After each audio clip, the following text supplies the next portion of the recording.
After you're done scanning, you may want to set a new coordinate system for your scene. To do this, hit Edit and select Coordinates. Now go to User Defined and hit Set.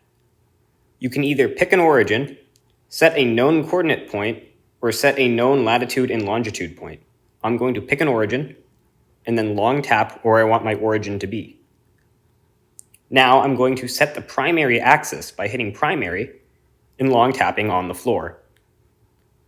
I will now set a perpendicular secondary axis by hitting Secondary and long tapping on a perpendicular wall.